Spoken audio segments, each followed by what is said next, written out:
근데 이 사람은 천주교 신자도 아니야. 천주교 신자도 아닌데 이 대장암이 걸렸는데 열어보니까 직장암이 걸렸는데 대장까지 다 퍼진 거야. 그래서 의사가 다시 덮은 거예요. 그리고 딱 왔는데 몸무게가 30kg야. 30kg. 30kg면은 항암을 못 한대요. 40kg가 넘어야지 항암을 한다는 거예요.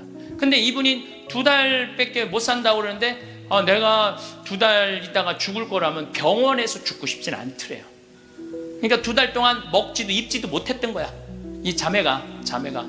그래갖고 이제 생태마을에 8월 달에 온 거야. 우리 생태마을에 머물고 싶어갖고. 경치 좋은 데서 개신교 신자야. 하나님 찬양하고 죽겠다고.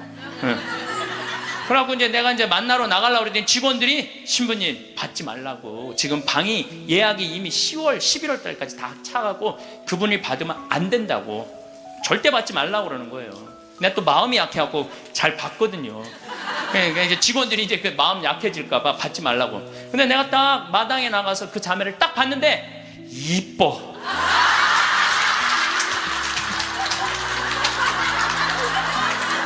아니 57이라는데 그렇게 이뻐요. 이쁘더라고요. 그러니까 난 서 있지를 못하는 거야. 2달 동안 입지도 먹지도 못했으니까. 너무 이쁘더라고요. 그래서 신부님 나 2달밖에 안 남았는데 여기 있고 싶다고 좀. 그래서 내가 직원들한테 야 죽은 사람 소원도 들어준다는데 산 사람 소원 하나 못 들어주냐? 저는 저도 뭐 아주 뭐 그런 거하고 상관없는 이 위암 아주 초기 환자였어요. 그래서 위를 3분의 1을 잘라냈어요. 근데 5년 전이죠 이제. 그런데 내가 그러고 난 다음에 사는 게 모든 게 감사해. 살아있는 게 감사해. 살아있는 게. 내가 제일 그 삶을 많이 누리고 느끼고 살고는 있지만은 제일 행복할 때가 언제냐면은 이제 아침에 읍내 목욕하러 나가요. 이제 우리는 읍내 목욕탕이 이제 한 8km 되니까 운전을 한 10분 정도 하면은 목욕탕에 6시에 딱 가면은 우리 또 시골은요 전날 청소하는 사람이 다 탕을 닦아놓고 물을 안 받아놓고 가요. 내가 딱 가면은 탕에 물을 내가 제일 먼저 물을 틀어서 물을 받아. 그래갖고 이제 물을 받아갖고 샤워를 하고 탕 안에 그 제일 깨끗한 찬물에 몸을 촥 담그면은요 온몸이 너무 편안한 거야. 거기서 이제 묵주기도 5단을 일단 하고 묵주기도 5단을 하고 이제 나와서 딱 운전을 하고 그 평창 읍내에서부터 우리 집까지 오는 길이 내내 옆에 강이 있어요. 딱 하면요 아침에 물 한 개가 산에 쫙 걸려있고 백로가 쫙 날아가고 강물 소리 듣고 그 바람을 맞고 있으면요 살아있는 게 이렇게 행복한 거구나. 이게 돈 드는 일이 아니에요. 우리가 삶을 얼마든지 누리고 느끼고 생명을 누리고 살 수 있어. 우리가 그걸 할 줄 모르는 게 문제인 거예요. 할 줄 모르는 게.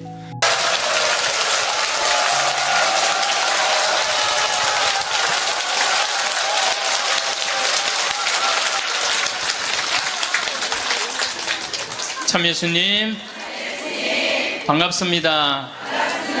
네, 시작기도 하고 강의 시작하도록 하겠습니다. 성부와 성자와 성령의 이름으로 아멘. 암이라고 하는 무서운 병을 만나면서 비로소 하느님을 만나게 되었습니다. 관념이나 추상적인 존재로서가 아니라 매일매일의 삶과 고통 속에서요 이전에 중요하다고 생각했던 것들이 얼마나 덧없음도 알게 되었고 저를 겸손하게 만드신다는 걸 감사하고 있습니다. 이 세상에서 내가 누구인지 하느님과 나의 관계에서 보다 깊이 이해하게 되었습니다. 내 자신의 한계를 처절하게 경험했고 깊은 실망도 알게 되었습니다. 그럼에도 희망이 얼마나 소중한 것인지 조금 알게 된 것 같아요. 그리고 항상 사람들 속에서 서로를 보살피며 살아야 한다는 것을 비로소 알게 되었습니다.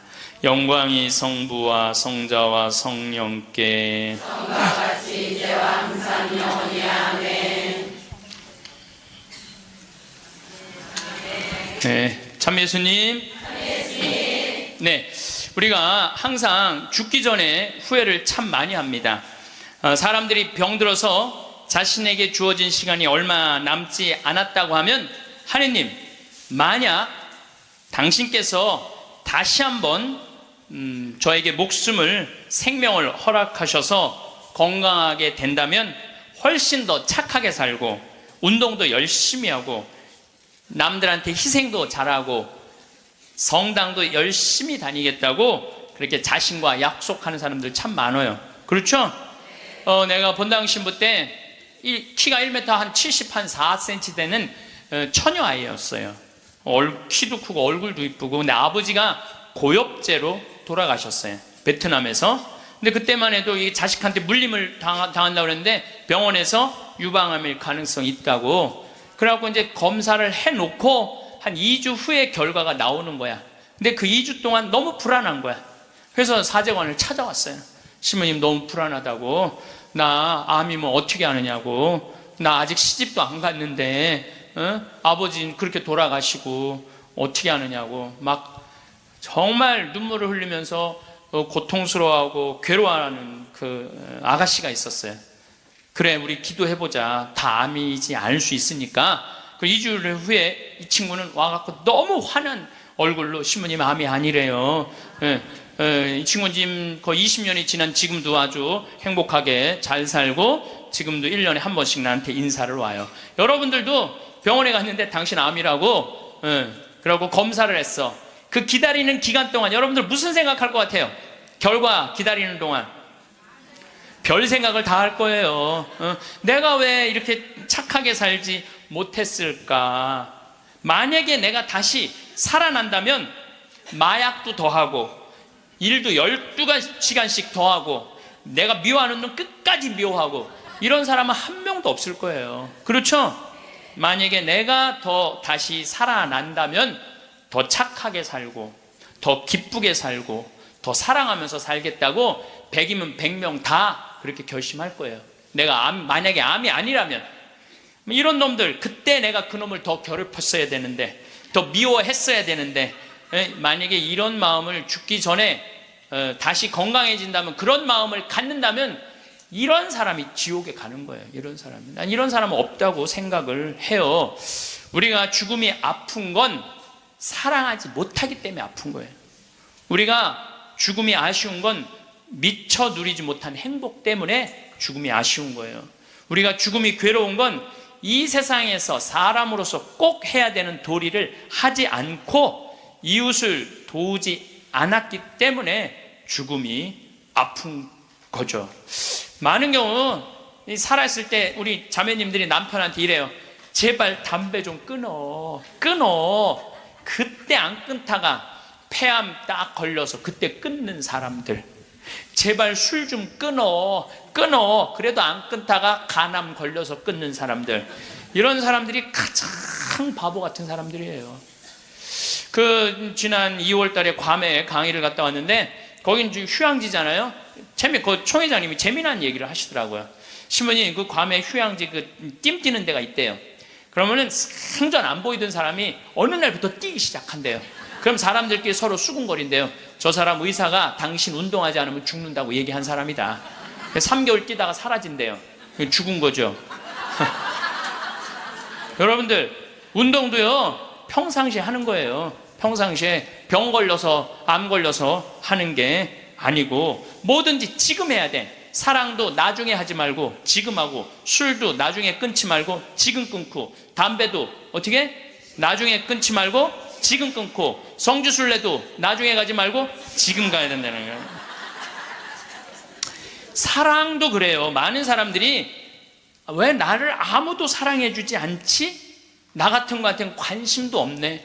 나같이 못생기고 뚱뚱하고 능력 없는 나한테 관심 가져주는 사람 하나도 없네. 이러고 맨날 울고 우울증에 걸리는 사람들이 있어요. 여러분들, 많은 사람들이 저한테 그래요. 신부님은 사랑을 많이 받아서 그런 말씀, 우리들 마음을 이해를 못한다고. 여러분들, 제가 사랑만 받을까요? 저도 노력 무지하게 해요. 사랑하려고 노력을 해요. 여러분들, 아무것도 안 하고 사랑만 해줘, 사랑만 해줘. 그런 사람 사랑스러워요, 안 사랑스러워요? 노력하는 사람이 사랑도 받는 거예요. 그냥 무조건 가만히 있는데 누가 나를 사랑해줘요?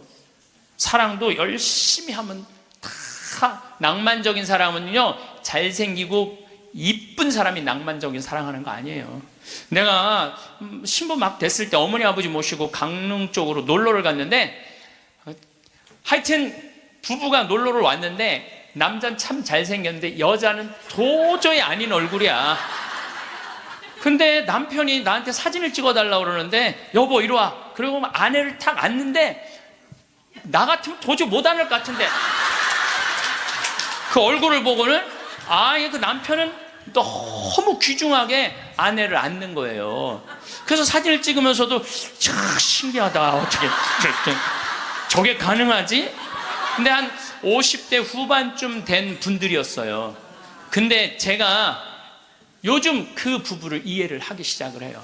요즘 그래서 그렇게 남편이 소중하게 대했구나, 이게 이해가 돼요. 왜? 가만히 생각을 해보니까 요즘 이렇게 우리 자매님들 이렇게 뭐 한 결혼 30년 된 자매님들 이렇게 보면은요, 그 남편한테 정성스럽게 하고 자식 잘 키우고 살림살이 내조한 그런 분들은요, 얼굴이 잘생기고 못생기고의 문제가 아니야. 남자가 이렇게 바라봤을 때, 그래 나하고 함께 인생을 같이 왔구나, 그 자체로 소중한 거야. 이쁘고 그게 상관이 없더라고. 요즘 이제 나이를 먹으니까 그게 이해가 되더라고요. 그래서 그렇게 끌어안고 참 웃으면서 그 아내를 바라봤구나. 사랑은요, 잘생기고 예쁜 여자가 하는 게 아니에요. 마음이 따뜻한 사람들이 하는 게 사랑이에요. 신부님, 저는 얼굴이 못생겨갖고 아무도 저를 바라봐주는 사람이 없어요. 여러분들, 얼굴이 못생겨갖고 아무도 자기를 사랑해주지 않으면 방법이 있어요. 자기가 자기를 사랑해주면 돼요. 자기가 자기를 사랑해주면 되잖아요. 남이 사랑해줄 때 기다리면 그거 힘들어요. 내가 나를 아끼고 사랑해주면 빛이 나. 빛이 나면 사람들은 나한테 다가오게 돼 있는 거예요. 그래서 우리는 하여튼 죽기 전에 생이별하는 거, 사랑도 못하고 뭐 이래서 죽는 게 싫어. 이제 사랑도 하고 여행도 다니고 다 좋아. 그래도 죽는 게 싫어. 왜 그러냐면 존재의 사라짐 때문에 그래요. 내 존재가 이 세상에서 없어진다는 것은 너무너무 슬픈 거예요. 이건 좀 형이상학적인 문제예요. 내 존재가 사라진다는 거. 내가 40살인데 1월 달에 병원에 갔더니 의사가 당신 2달밖에 못 산다. 기껏 살아야 두 달이다. 3월 달에는 죽는다. 그럼 이 사람은요, 이때부터 울기 시작을 하는 거야. 내가 3월 달에 죽어? 나 진달래 보고 싶은데, 진달래 필 때 나는 이 세상에 없겠네. 나 여의도 벚꽃 구경 가고 싶은데 벚꽃 필 때 난 이 세상에 없겠네. 나 목련 보고 싶은데 목련 필 때 난 이 세상에 없겠네. 그리고 우는 사람 참 많아요. 나 생태마을에 있으니까 암 환자들 많이 오잖아요. 그래갖고 막 울며 불며, 신부님 난 아직 어디도 못 가봤고 제주도도 못 가봤고 바다도 못 가봤고 근데 나 죽는다고 막 울며 불며 하는 사람들 참 많아요. 한 분이 그 암 환자는 잊지를 못하겠어요. 암 진단을 받고 영등포에 역에 딱 섰는데 온 세상이 찬란해 보이더래. 온 세상에 막 딱 했는데 리아카를 끌고 가는 할아버지가 너무 멋있어 보이더래. 저 할아버지는 살아서 생명을 누리고 살고 있구나. 저 할아버지는 생명을 누리고 살고 있구나. 그 할아버지가 그렇게 힘차 보이더래. 이 포장마차에서 떡볶이하고 오뎅을 끓이느냐고 땀을 흘리는 그 아줌마에 너무 부럽더래. 그리고 버스가 온다고 막 버스 잡는다고 막 사람들이 뛰어갈 때 생명이 막 흘러 넘치더래요. 난 이제 이 세상에 더 이상 없겠구나. 이런 세상에 함께 할 수 없구나. 내 존재가 잊혀진다는 거, 내 존재가 사라진다는 건 너무너무 슬픈 거예요. 근데 여러분들, 제가 진리 하나 알려드릴게요. 우리 인간은요, 죽기 전까지는요 절대 안 죽어요.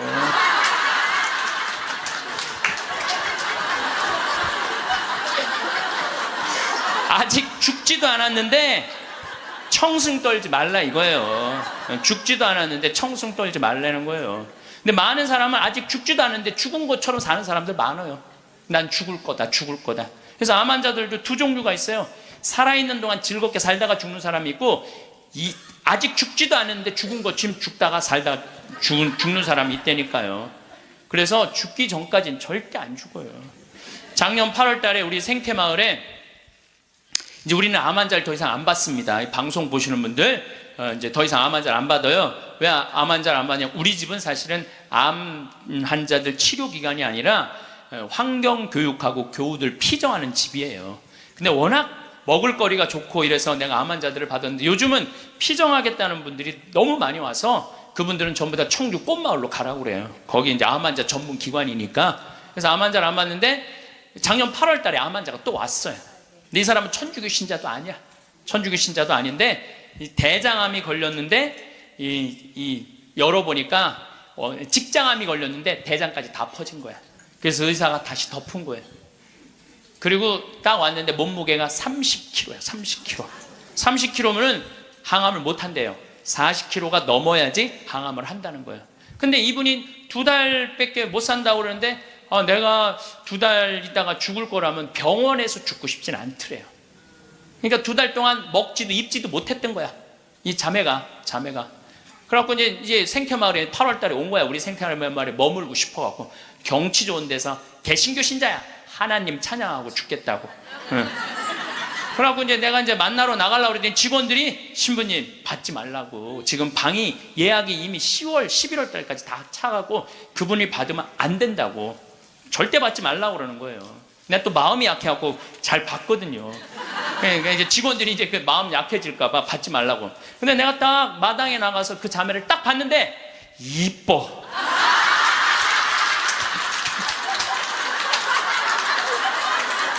아니 57이라는데 그렇게 이뻐요. 이쁘더라고요. 그러니까 난 서 있지를 못하는 거야. 2달 동안 입지도 먹지도 못했으니까. 너무 이쁘더라고요. 그래서 신부님 나 2달밖에 안 남았는데 여기 있고 싶다고 좀. 그래서 내가 직원들한테 야 죽은 사람 소원도 들어준다는데 산 사람 소원 하나 못 들어주냐? 그 침대 있는 방 그거 내주자. 그리고 우리가 8월 9월 추석 들어있으니까 그땐 손님이 좀 뜸하지 않느냐. 그래서 받자. 받았어요.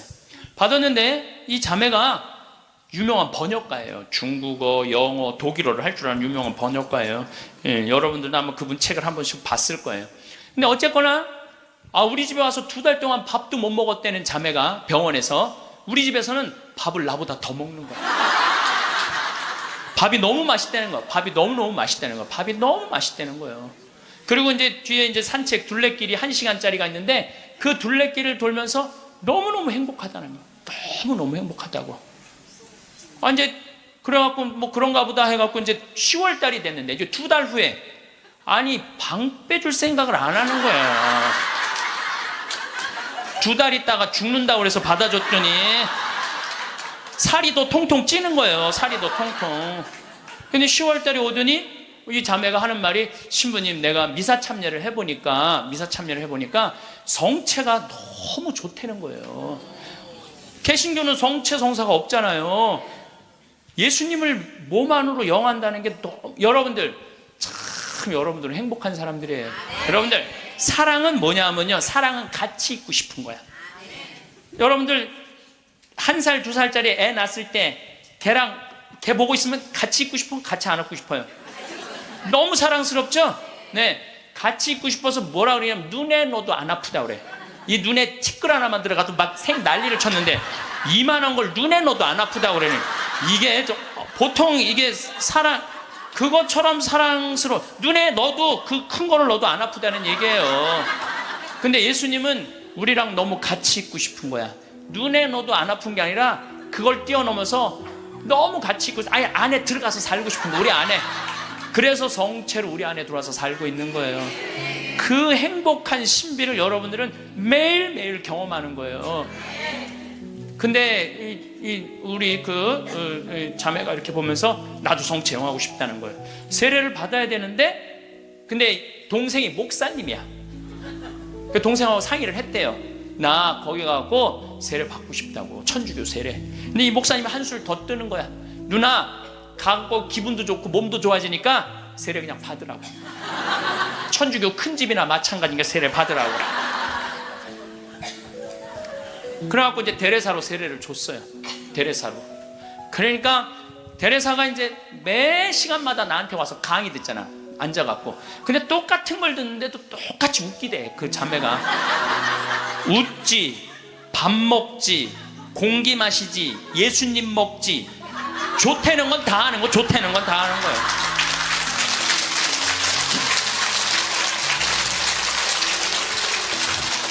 제가 시작 기도로 바친 게 이 자매가 나한테 메시지를 보낸 거예요. 네.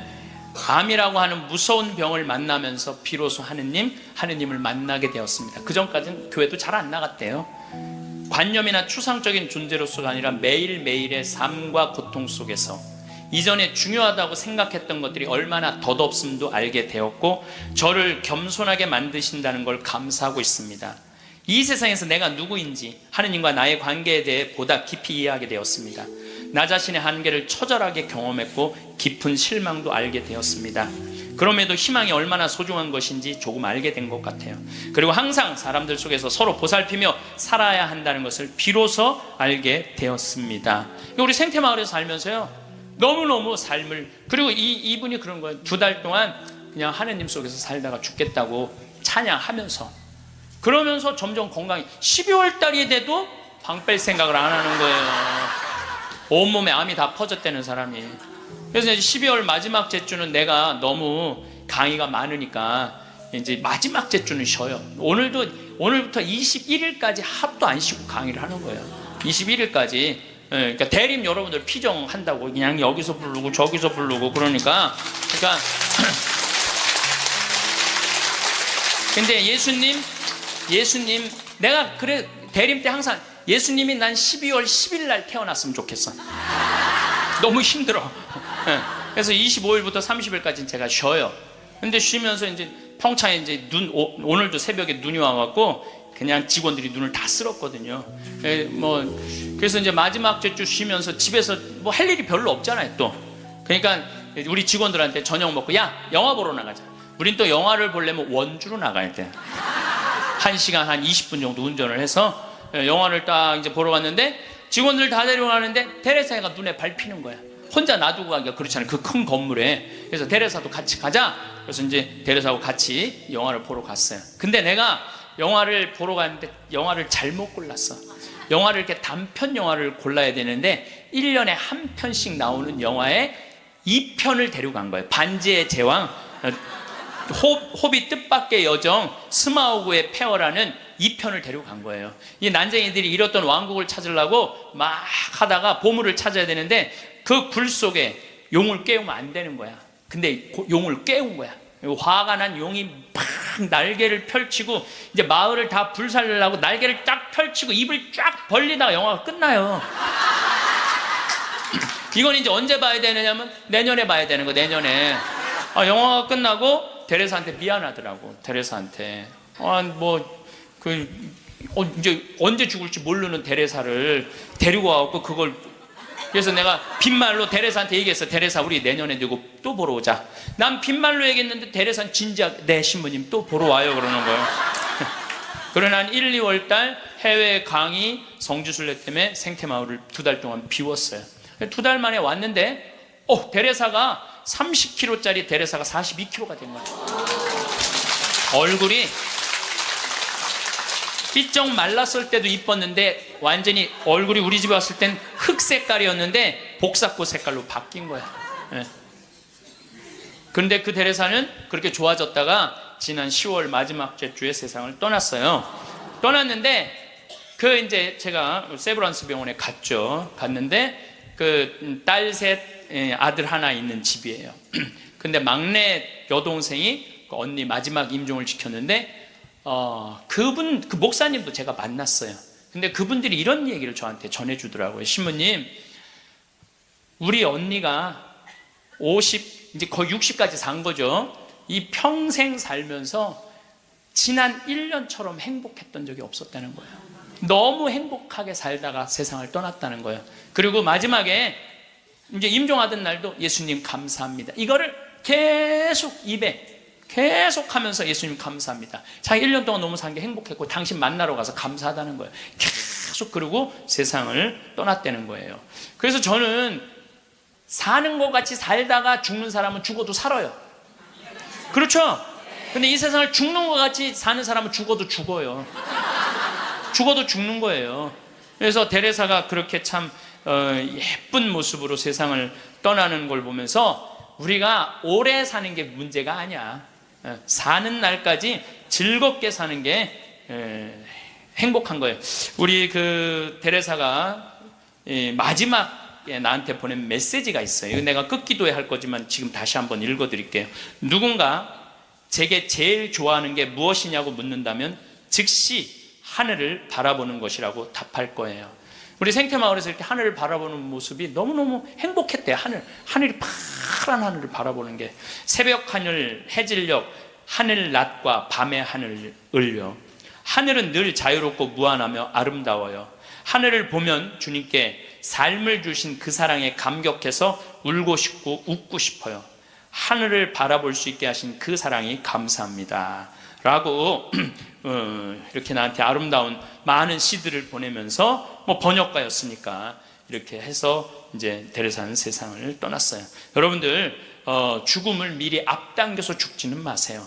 살아있는 동안 삶을 즐기고 죽을 때 죽음을 받아들이는 훈련이 필요합니다. 저는 저도 아주 그런 거하고 상관없는 이 위암 아주 초기 환자였어요. 그래서 위를 3분의 1을 잘라냈어요. 근데 5년 전이죠 이제. 그런데 내가 그러고 난 다음에 사는 게 모든 게 감사해. 살아있는 게 감사해. 살아있는 게. 내가 제일 그 삶을 많이 누리고 느끼고 살고는 있지만은 제일 행복할 때가 언제냐면은 이제 아침에 읍내 목욕하러 나가요. 이제 우리는 읍내 목욕탕이 이제 한 8km 되니까 운전을 한 10분 정도 하면은 목욕탕에 6시에 딱 가면은 우리 또 시골은요 전날 청소하는 사람이 다 탕을 닦아놓고 물을 안 받아놓고 가요.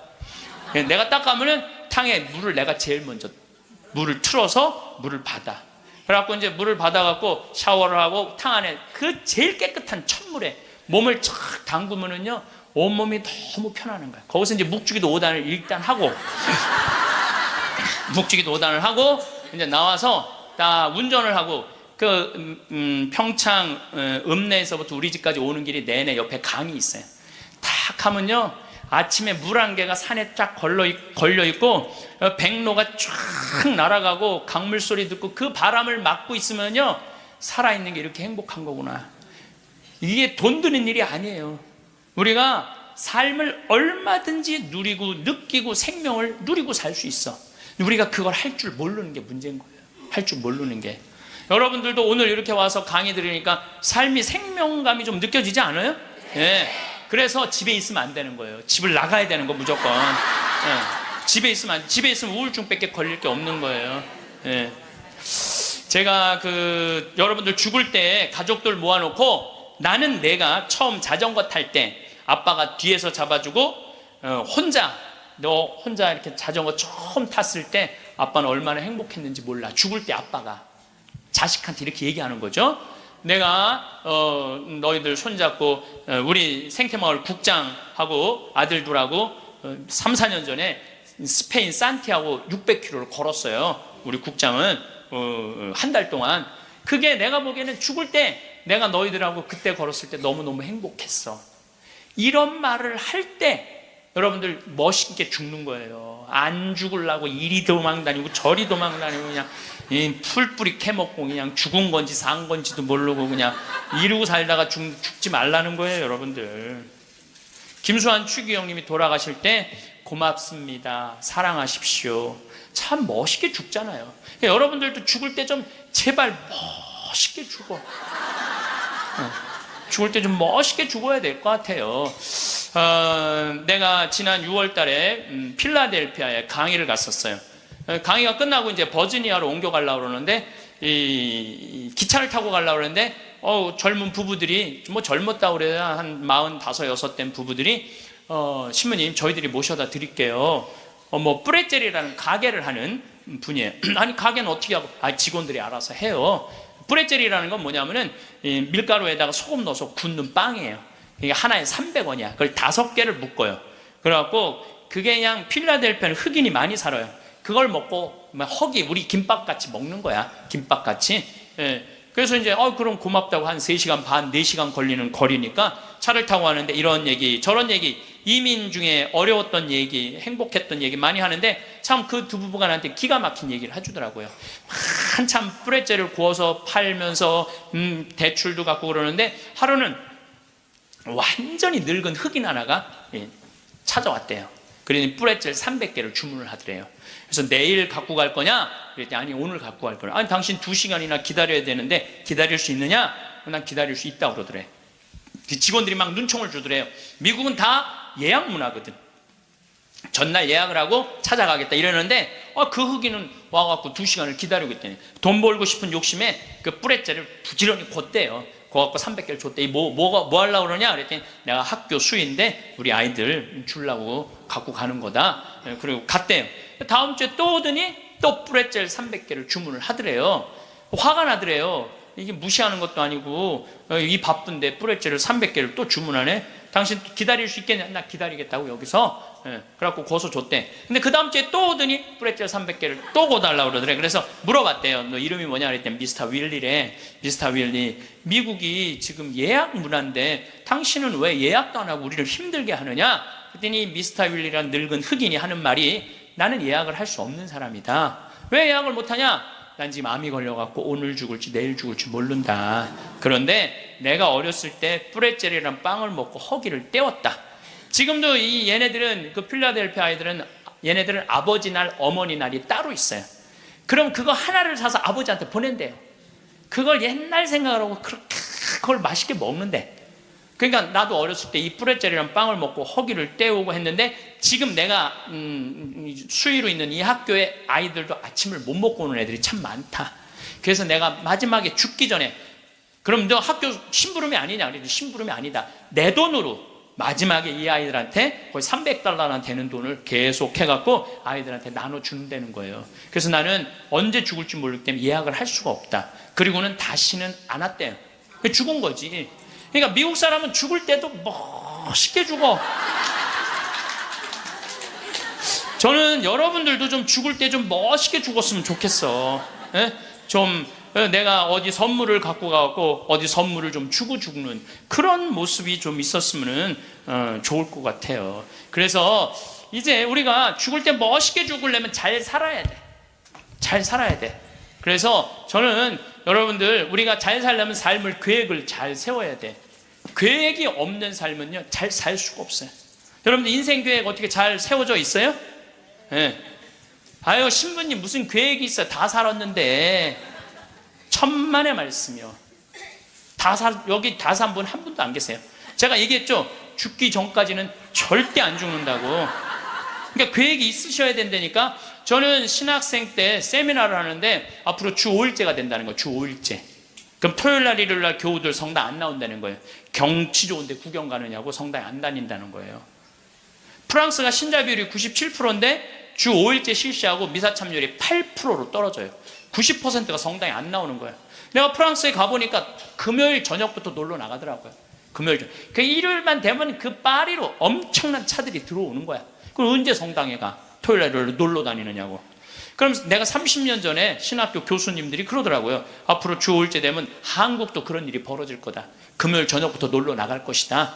경치 좋은데 구경 간다고. 그럼 그들을 어떻게 하느님 품으로 이끌 것이냐? 답을 내놔라. 저는 그때 그런 생각을 했어요.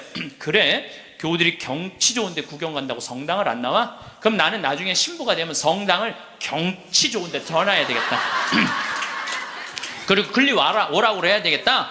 그래서 이제 제가 이제 신부 되자마자 저는 생태마을을 신학생 때부터 꿈꿨으니까 신부 되자마자 땅 보러 다녔어요. 용문으로, 양평으로, 가평으로, 안성으로. 주머니 돈 한 푼 없어도 항상 꿈을 꾸면 하느님이 이루어 주시거든요. 네. 월요일날 나한테 40억 봉헌한 분도 내가 아프리카 잠비아에 농업대학 세운다는 꿈을 꾼 거예요.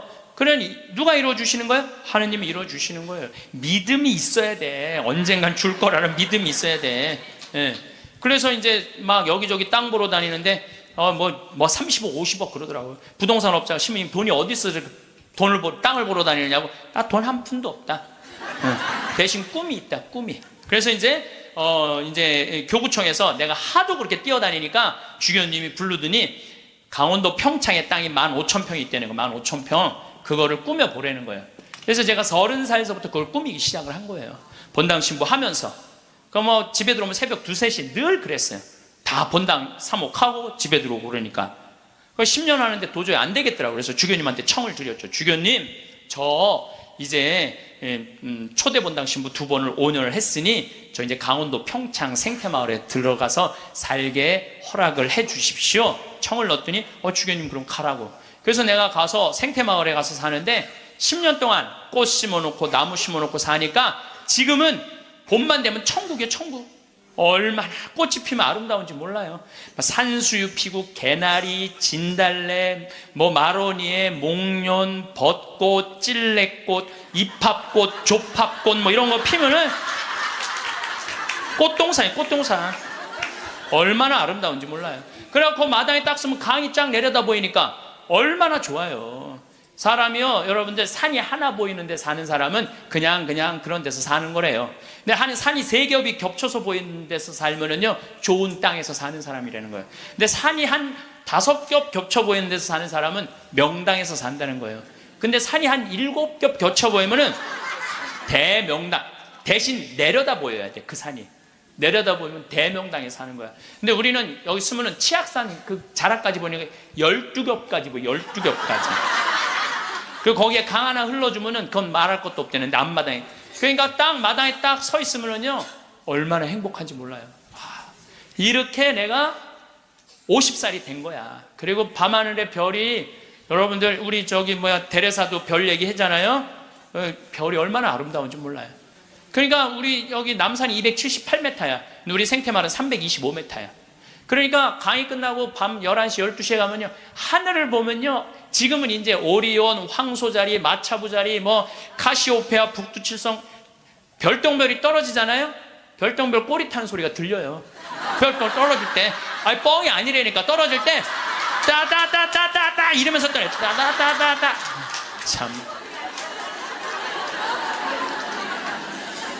이렇게 내 청춘 50이 됐어, 내가.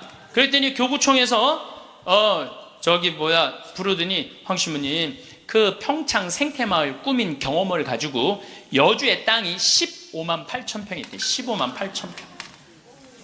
여기 10배야. 평창보다 10배. 그거를 좀 꾸미라는 거야. 4년 전에. 그래갖고 내가 여주 이제 군청에 들어갔더니 신부님 거기는 안 되는 데라는 거예요. 안 되는. 왜 안 되느냐? 여기는 수질관리 지역이기 때문에 한강 2km밖에 안 남았기 때문에 여긴 이렇게 큰 건물을 허가를 해줄 수가 없다는 거예요. 난 너무 하고 싶은데 허가 받을 수 있는 길이 뭐냐? 그랬더니 국회에 올라가래요. 국회에서 해결해 줘야 된대. 우린 또 그렇게 되면 바로 해요. 국회 갔어요. 그래갖고 해당 지역 국회의원을 만났어요. 나 우리나라 국민들이 맨날 먹고 마시는 데만 있는 게 아니라 정말 정신적으로 쉴 수 있는 공간을 만들고 싶다. 그래서 여기 하고 싶다. 그랬더니 국회의원이 딱 보더니 신문 이거 안 되는 거라고. 근데 한마디 했어. 내가 안 되니까 여기 왔지 데모 오겠냐고.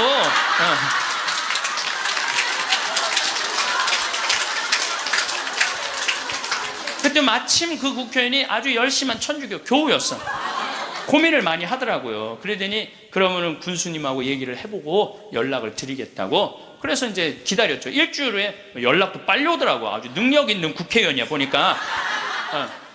전화 오대. 신부님, 우리가 군수님하고 거기 이제 폐수 처리 용량이라는 게 있어요. 그거를 할당을 해주기로 했다고. 열심히 해보시라고. 나는 그냥 그러면 끝나는 줄 알았어요. 너무 좋았는데 이게 또 이제 다시 허가 기간이 경기도청으로 넘어가는 거야. 경기도청에 가니까 이게 또 난감한 거야. 근데 마침 내가 또 경기도 기관장들한테 아침 먹고 하는 강의를 했었어요.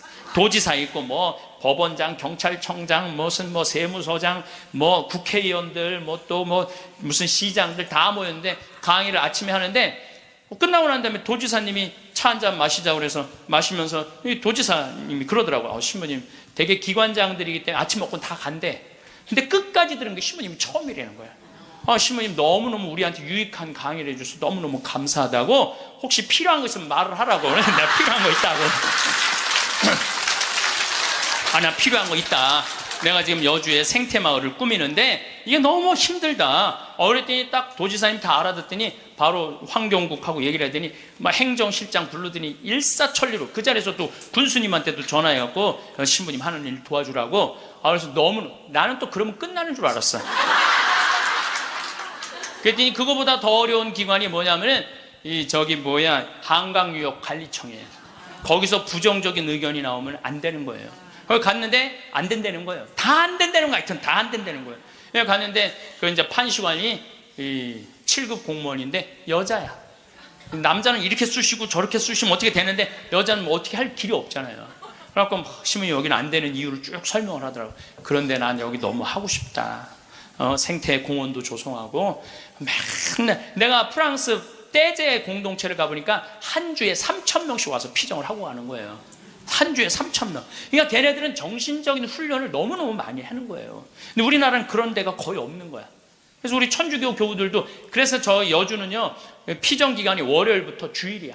일주일 동안 하는 거야. 일주일 동안. 그래서 찬송도 하고 미사 참여도 하고 강의도 듣고 밭에 나가고 잠깐 일도 하고 이런 얼마나 여러분들 시간 많잖아. 그러니까 가격은 최대한 낮추면서 우리 교우들이 그런 정신적인 걸 하고 싶다. 그랬더니 신부님 사실은 저는 신자도 아니고 우리 엄마 아버지도 신자가 아닌데 신부님 우리 엄마 아버지가 평화방송만 본다는 거예요. 신부님 강의만. 자기도 몇 번 봤대. 봤는데 신부님 생각이 좋아서 내가 긍정 의견을 내겠다고. 넘을 산을 다 넘은 거야. 얼마나 행복한지 몰라요.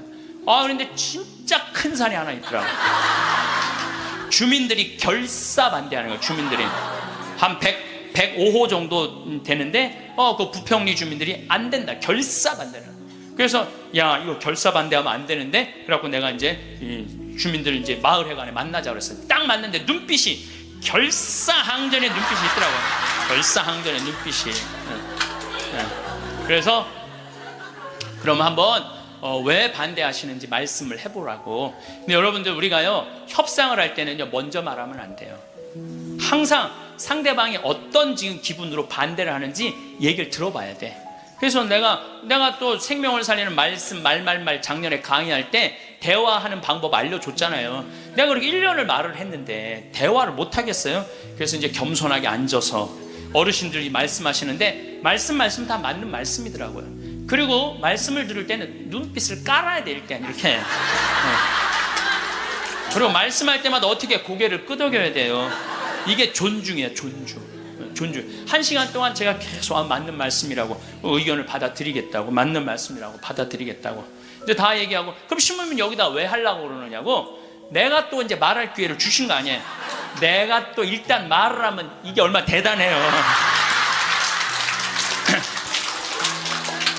그래서 30분 말씀을 드렸지. 30분 말씀을 드렸더니 주민들이 눈빛이 싹 풀리더라고요. 그러면은 신부님 한번 해보시라고. 근데 내가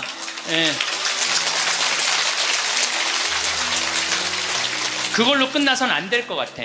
그래서 저는 강원도도 이런 생태마을을 하는데 내가 주민들을 초청하고 싶다고 초청을 해서 이런 생태, 이게 나쁜 게 아니고 정말 생명을 살리고 싶은 그런 마음으로 건강한 먹을거리를 만들고 싶은 마음으로 하는 거니까 한번 와서 보시라고. 이제 주민들을 이제 우리 생태마을에 모셨어요. 근데 그날따라 피정객들이 엄청나게 온 거야. 그날따라. 그래갖고 막 우리 지역 농산물 다 유통을 하거든요. 지역 동네 뭐 여기 영월 평창에 있는 농산물들 뭐 하다못해 꿀까지도 다 우리 집에 들어오면 피정객들이 와서 다 사가니까. 그러니까 지역 농산물들을 다 유통을 해주니까 얼마나 좋아요. 그걸 보더니 제가 바로 저런 거 여러분들 거기 이제 옥수수, 감자, 고구마 많이 심거든요. 이런 거 다 유통시켜 주려고 지금 그러는 거다. 주민들이 보더니 우리하고 함께 하려고 그러는 거야. 그래서 주민들이 서명까지 다 해줬어. 서명까지.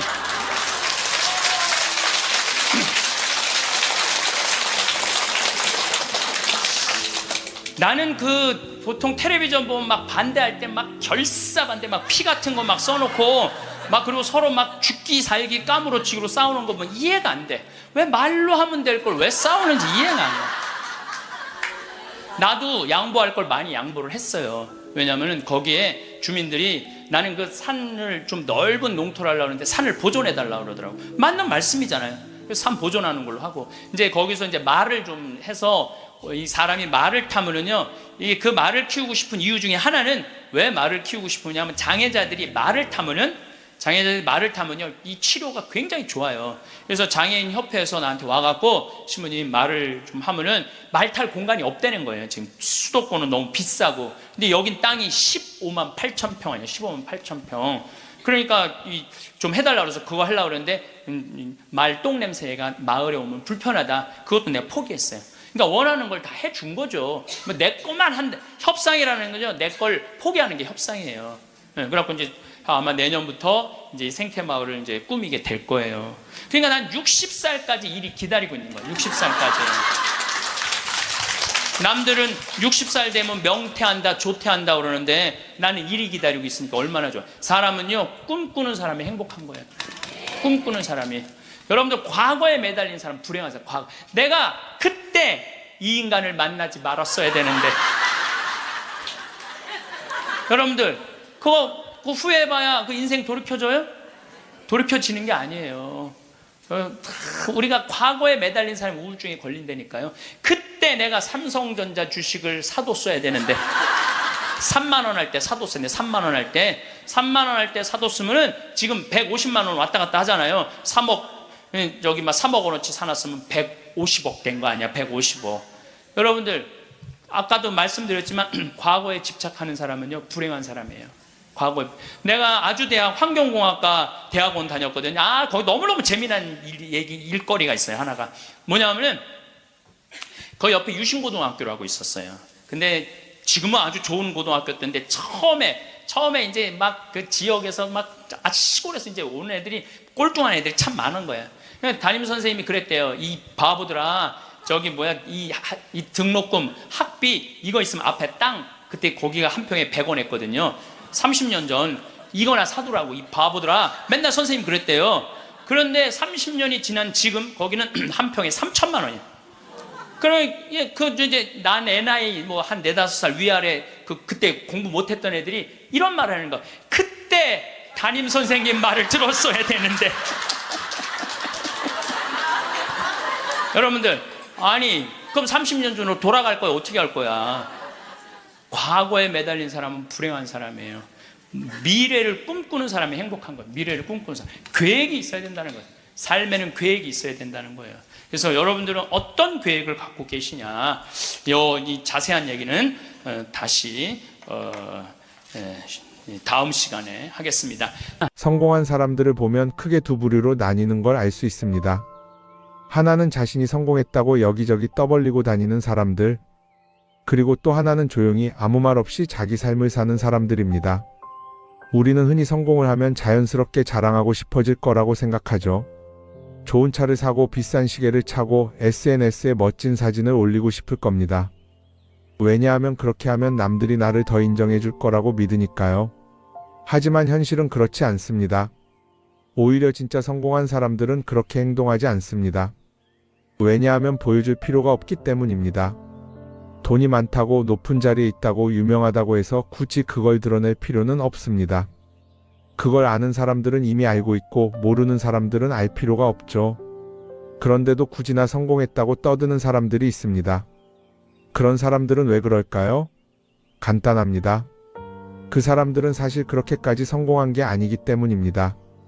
우리는 종종 SNS에서 성공한 사람들을 봅니다.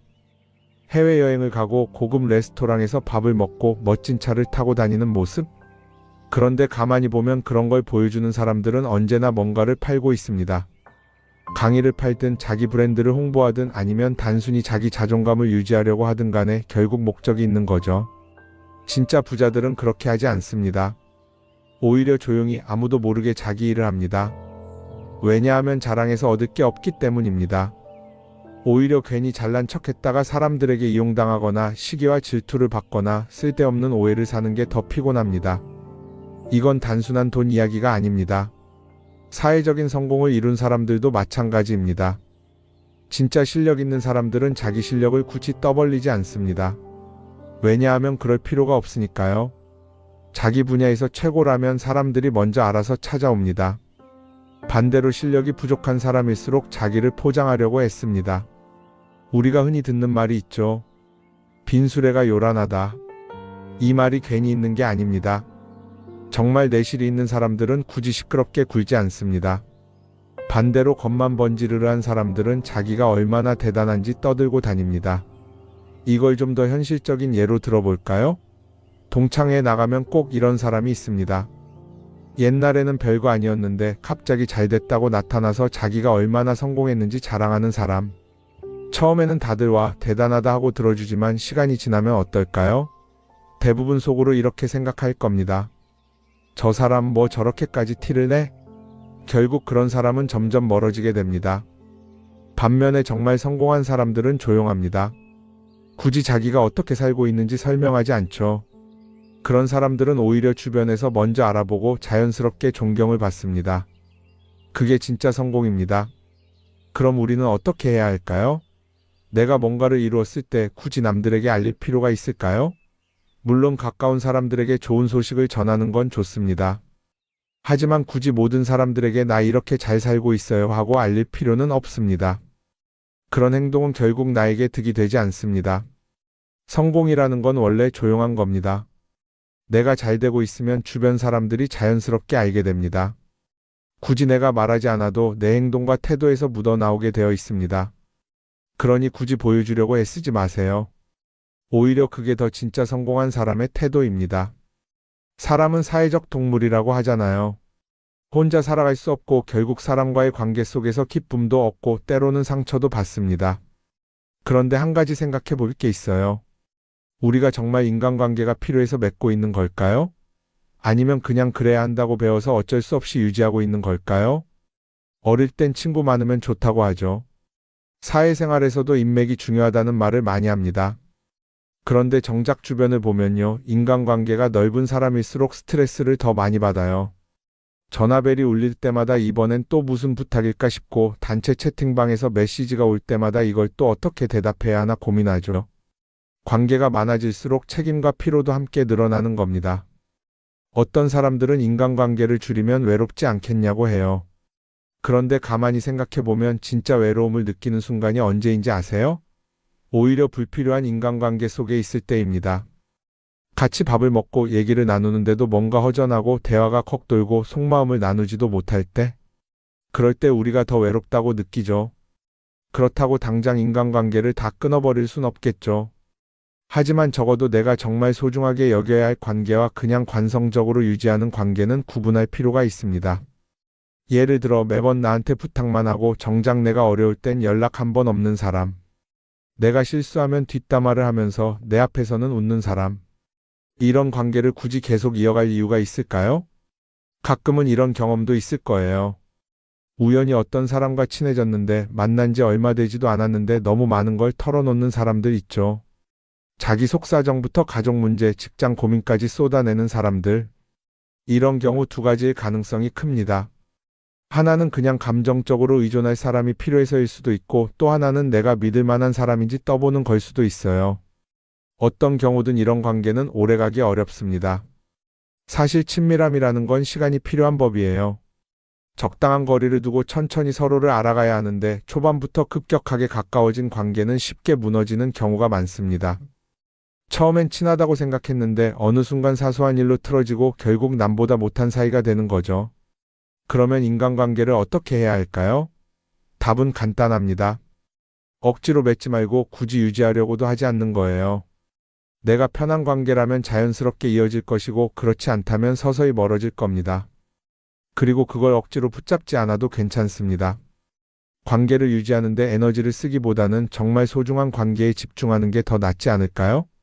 어떤 사람은 내가 인간관계를 줄이면 나중에 나 혼자 남는 거 아니냐 걱정하기도 해요. 그런데 생각해보면요, 진짜 나를 위하는 사람은 많지 않아요. 인간관계를 줄인다고 해서 완전히 혼자가 되는 게 아닙니다. 오히려 불필요한 관계를 정리하고 나면 남아있는 관계들이 더 단단해지고 가치 있게 느껴질 겁니다. 예전엔 인맥이 자산이라는 말을 많이 했어요. 그런데 요즘은 꼭 그렇지도 않죠. 오히려 불필요한 인간관계가 많으면 그게 짐이 될 수도 있어요. 적당한 거리, 적당한 선. 이걸 잘 지키는 게 결국엔 가장 편한 인간관계를 유지하는 방법 아닐까요? 한번 곰곰이 생각해 보세요. 지금 내 주변에 있는 사람들 중에서 내가 정말 편하게 만날 수 있는 사람이 몇 명이나 되는지, 내가 억지로 맞춰주고 있는 관계는 없는지, 관계를 줄이면요, 외로워지는 게 아니라 오히려 더 자유로워집니다. 그리고 자유로워진 만큼 내 인생에서 정말 중요한 것에 집중할 수 있게 됩니다. 인간관계 너무 많은 걸 신경 쓰다 보면 정작 중요한 걸 놓칠 수 있어요. 그러니까 이제는 한 번쯤 정리해보는 것도 나쁘지 않을 겁니다. 사람들이 돈을 많이 벌고 싶어 하는 이유가 뭘까요? 단순히 돈이 많으면 좋으니까? 물론 그것도 있겠지만 사실 돈을 원하는 진짜 이유는 더 나은 삶을 살기 위해서겠죠. 그런데 문제는 돈을 많이 번다고 해서 반드시 삶이 나아지는 건 아니라는 겁니다. 오히려 더 많이 벌수록 더 많이 쓰게 되는 경우가 많아요. 가끔 이런 생각해 본 적 없으세요? 예전에는 돈이 지금보다 훨씬 적었는데 이상하게 그때가 더 여유로웠던 것 같다. 왜 그럴까요? 사실 우리가 원하는 건 돈 그 자체가 아니라 돈을 통해 얻을 수 있는 자유인데 돈을 벌면 벌수록 그 자유를 잃어버리는 경우가 많아요. 더 좋은 차, 더 좋은 집, 더 좋은 옷을 사면서 점점 더 많은 돈이 필요해지고 결국엔 돈을 벌기 위해 또다시 일해야 하는 악순환에 빠지게 되는 거죠. 한번 생각해 봅시다. 우리가 정말 필요해서 뭔가를 사는 경우가 얼마나 될까요? 필요해서라기보다는 남들이 가지고 있으니까 없어 보이기 싫으니까 혹은 그냥 기분 전환을 위해서 소비하는 경우가 훨씬 많아요. 그리고 그런 소비를 할 때마다 스스로 이렇게 합리화를 하죠. 이 정도는 나를 위한 투자야. 그런데 가만히 보면 그 소비가 진짜 나를 위한 소비인지 아니면 그냥 사회가 만든 기준에 끌려가고 있는 건지 헷갈릴 때가 많습니다. 예를 들어 예전에는 스마트폰 하나면 충분했는데 이제는 스마트워치도 있어야 하고 무선 이어폰도 필요하고 태블릿도 있어야 할 것 같고 하나를 사면 또 다른 무언가가 필요해지는 시기예요. 사실 이건 우리가 그렇게 만들어진 겁니다. 광고도 그렇고 SNS도 그렇고 자꾸 우리에게 이렇게 말하죠. 이걸 사야 더 행복해질 수 있어요. 그런데 정작 그걸 사고 나면 어때요? 처음 며칠은 좋죠. 그런데 시간이 지나면 또 다른 걸 사고 싶어져요. 왜냐하면 물건이 우리를 오래 행복하게 만들어주지는 않거든요. 특히 요즘은 SNS가 이런 소비 심리를 더 부추기는 것 같아요. 예전에는 친구들끼리 만나서 나 새로 샀어 하고 자랑하는 게 전부였는데 이제는 SNS에 올리면서 전 세계 사람들에게 보여주잖아요. 그러다 보니까 남들도 다 뭔가를 사서 올리고 나도 따라해야 할 것 같은 기분이 드는 거예요. 그런데 중요한 건 그 사람들도 사실은 나와 똑같은 기분이라는 겁니다. 내가 남을 부러워하는 만큼 나도 누군가에게 부러움을 사려고 애쓰고 있는 거죠. 결국 끝없는 비교와 소비 속에서 진짜 중요한 걸 놓치게 되는 겁니다. 한번 이렇게 생각해보면 어떨까요? 만약 내가 지금부터 딱 1년 동안 불필요한 소비를 하지 않는다면 내 삶이 어떻게 변할까? 아마 처음에는 답답할 수도 있어요. 사고 싶었던 걸 참아야 하니까. 그런데 그걸 몇 번 참고 나면 어느 순간 깨닫게 될 겁니다. 내가 굳이 이걸 안 사도 괜찮네? 그렇게 불필요한 소비가 줄어들면 자연스럽게 돈이 쌓이겠죠. 그런데 돈이 쌓이는 것보다 더 중요한 게 있어요. 바로 마음의 여유가 생긴다는 겁니다. 돈을 쓰지 않는다고 해서 불행해지는 게 아니라 오히려 소비로부터 자유로워지면서 진짜 행복을 찾을 수 있어요. 물론 이걸 실천하는 게 쉽지는 않겠죠. 우리 주변에는 소비를 부추기는 것들이 너무 많으니까요. 하지만 적어도 이런 건 해볼 수 있습니다. 뭔가를 사고 싶을 때 한 번만 스스로에게 물어보는 거예요. 이게 정말 나한테 필요한 걸까? 아니면 그냥 순간적인 욕심일까? 만약 그 질문을 던졌을 때 5초 안에 당연히 필요하지 라는 답이 나오지 않는다면 사실 그건 없어도 되는 물건일 가능성이 큽니다. 정말 필요한 건 고민할 필요도 없이 바로 떠오르거든요. 그러니까 이제는 한 번쯤 생각해 봐야 할 것 같아요. 나는 지금 내가 원하는 삶을 살고 있는 걸까? 아니면 남들이 만든 기준에 맞추기 위해 내 시간을 팔고 있는 걸까? 소비를 줄인다는 건 단순히 돈을 아끼는 게 아닙니다. 그건 결국 내 삶의 선택권을 되찾는 일이거든요. 돈을 많이 버는 것도 중요하지만 더 중요한 건 그 돈을 어떻게 쓰느냐입니다. 그리고 때로는 아무것도 사지 않는 게 최고의 선택일 수도 있어요. 우리는 요즘 SNS 없이 사는 게 거의 불가능한 시대에 살고 있죠. 아침에 눈 뜨자마자 휴대폰을 확인하고 출근길에도 SNS를 보고 잠들기 전까지도 계속 들여다봅니다. 그러면서 남들이 어떻게 사는지 보고 나도 모르게 비교하게 되고 때로는 초조해지기도 하죠. SNS에 올라오는 사진들 한번 보세요. 맛집에서 멋진 음식을 먹고 해외여행을 다니고 좋은 옷을 입고 성공한 삶을 사는 사람들. 그런데 가만히 보면 이 사람들이 정말 행복해서 저런 사진을 올리는 걸까요? 아니면 그냥 행복해 보이고 싶은 걸까요?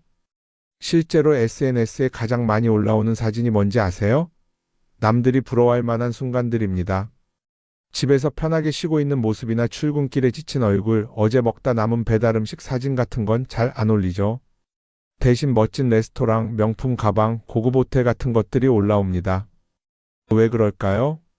결국 SNS는 보여주기 위한 공간이기 때문입니다. 여기서 중요한 게 있어요. 우리가 SNS에서 보는 건 그 사람의 삶 전체가 아니라 편집된 일부 장면이라는 겁니다. SNS는 마치 한 편의 다큐멘터리나 영화처럼 잘 꾸며진 장면들만 보여줍니다. 그런데도 우리는 그걸 보면서 아, 저 사람은 나보다 더 행복하구나 하고 착각하죠. 예를 들어 SNS에서 한 친구가 해외여행을 가서 아름다운 풍경을 찍어 올렸다고 해볼게요. 우리는 그걸 보면서 부럽다, 나도 저렇게 살고 싶다라고 생각하겠죠. 그런데 정작 그 친구는 사진을 찍고 나서도 일 때문에 스트레스를 받고 있을 수도 있고 여행 비용을 감당하느라 카드가 걱정을 하고 있을 수도 있습니다. 그 부분은 우리는 알 수가 없죠. 그런데 문제는 이렇게 남들과 비교하는 습관이 쌓이면 결국 내 삶이 초라하게 느껴진다는 겁니다. 원래는 그냥 조용히 살아도 괜찮았는데 SNS를 보고 나면 나만 뒤처지는 것 같고 뭔가를 더 해야 할 것 같고 괜히 불안해지죠. SNS는 기본적으로 사람들의 비교 심리를 자극합니다. 남들이 가진 걸 나도 갖고 싶게 만들고 남들이 하는 걸 나도 해야 할 것 같은 기분이 들게 만들죠. 그러다 보니 필요하지도 않은 걸 사게 되고 무리해서라도 화려한 곳에 가게 되고 남들에게 보여주기 위해 사는 삶을 살게 됩니다. 그럼 어떻게 해야 할까요? 사실 정답은 간단합니다.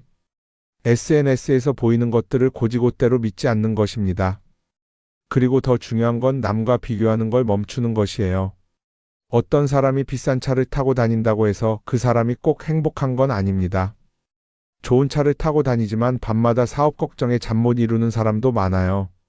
반대로 대중교통을 이용하지만 마음 편하게 사는 사람도 있죠.